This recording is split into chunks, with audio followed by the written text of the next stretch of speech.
បាទសូមលំអរកាយគោរពជម្រាបសួរពុកម៉ែពីពីទាំងអស់គ្នាជាទីគោរពស្រឡាញ់រាប់អានបាទសូមស្វាគមន៍មកកាន់វីដេអូតម្រូវឆ្នោតយួនសម្រាប់ថ្ងៃទី22វិច្ឆិកាឆ្នាំ2025បាទសម្រាប់ថ្ងៃនេះក៏មិនខុសពីថ្ងៃម្សិលមិញបាទយើងក៏បានធ្វើការរៀបចំនិងធ្វើការសម្រិតសម្រាំងនៅតម្រូវលេខតូច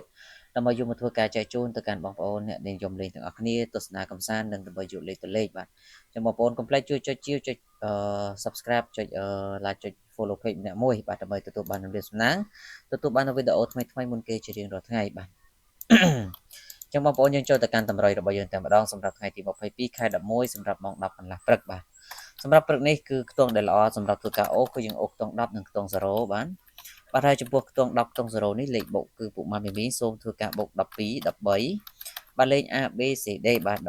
13បាទហើយចំណែកឯខ្ទង់0វិញគឺយើងយក08និង09បាទសម្រាប់ធ្វើការផ្សងសំណាងបាទហើយសម្រាប់បងប្អូនដែលចង់បានលេខល្អ VIP មក1កន្លះបាទគឺខ្ញុំមានលេខល្អ2គ្រាប់ឲ្យបងប្អូនធ្វើការលេង2ប៉ុស្តិ៍បាទបុកប៉ុស្តិ៍អាបាទគឺយើងលេខ2ប៉ុស្តិ៍ទេហើយសេវាត្រឹមតែ80000រៀលទេបងប្អូនដែលចង់បានអាចធ្វើការឆាតចូល page ទាំងអស់គ្នាគឺនឹងទទួលបានលេខពិសេសបាទហើយសម្រាប់មក4កន្លះក៏ដូចគ្នាគឺយើងមានលេខទុយ2គ្រាប់ឲ្យលេង2ប៉ុស្តិ៍សេវា80000ដូចគ្នាអញ្ចឹងបងប្អូនអាចធ្វើការឆាតមកយកទាំងអស់គ្នាបានសម្រាប់ម៉ោង6:35នាទីពេលល្ងាចគឺបងប្អូនសូមធ្វើការលេងខ្ទង់5និងខ្ទង់9បាទចំពោះខ្ទង់5យើងបូក54 57បាទហើយចំណែកខ្ទង់9គឺយើងយក93 96បាទសម្រាប់ធ្វើការផ្សងសំណាងអញ្ចឹងលោកយាយលតាបងប្អូនសម្រាប់អ្នកដែលចង់បានលេខល្អកុំភ្លេចធ្វើការឆាតចូលប្រអប់សារឬក៏ឆាតចូល page ដើម្បីយកលេខពីខ្ញុំបាទទៅលេងសម្រាប់ម៉ោង1កន្លះនិងម៉ោង4កន្លះអរគុណជូនពរសំណាងល្អទាំងអស់គ្នាសូមគោរពលា